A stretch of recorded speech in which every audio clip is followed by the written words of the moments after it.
मागच्या महानगरपालिकेत थोडक्यानी राहिलो होतो, 2च कमी पडले होते. पण तुम्हाला माहिती आहे, कमी असले तरी काय करायचं आपल्याला माहिती असल्यामुळे आपण गणित जमवलं होतं आणि भारतीय जनता पक्षाचा पहिला महापौर हा त्यावेळी बसायची वेळ आली होती. पण मला आजही आठवतं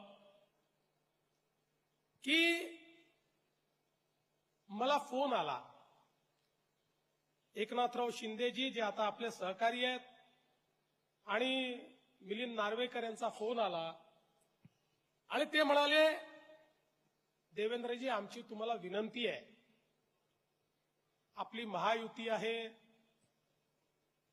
ठीक आहे तुमचा महापौर बनू शकतो, पण इतकी वर्ष आमचा महापौर बनतोय, उद्धवजींची इच्छा आहे आपला महापौर झाला पाहिजे.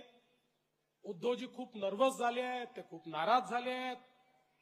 त्यामुळे आमची विनंती आहे की तुम्ही शिवसेनेला महापौर द्या. आणि आपण त्या ठिकाणी क्षणाचाही विलंब लावला नाही. माझ्या सगळ्या सहकार्यांना मी बोलवलं, त्यांना विचारलं की काय करायचं. सगळ्यांनी सांगितलं की ठीक आहे, तुम्हाला जर वाटत असेल तर आपण एक पाऊल मागे घेऊ आणि पुन्हा एकदा महापौर त्यांना देऊ. आणि आम्ही हा निर्णय केला की ठीक आहे, महापौरही तुम्ही घ्या, उपमहापौरही तुम्ही घ्या, स्थायी समिती अध्यक्षही तुम्ही घ्या. या महानगरपालिकेमध्ये आम्ही अंकुश म्हणून त्या ठिकाणी काम करू, विरोधी पक्षाचं काम करणार नाही. पण तुम्ही कुठे चुकलात तर तुम्हाला लाईनीवर आणण्याचं काम हे आम्ही करू.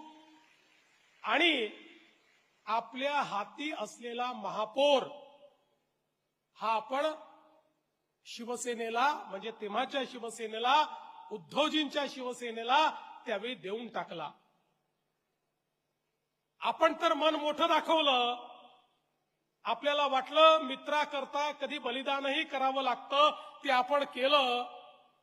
पण 2019 आल्यानंतर विधानसभेची निवडणूक झाली आणि त्यानंतर मला गाणं म्हणावं लागलं, अच्छा सिला दिया तूने मेरे प्यार का, यार ने ही लूट लिया घर यार का.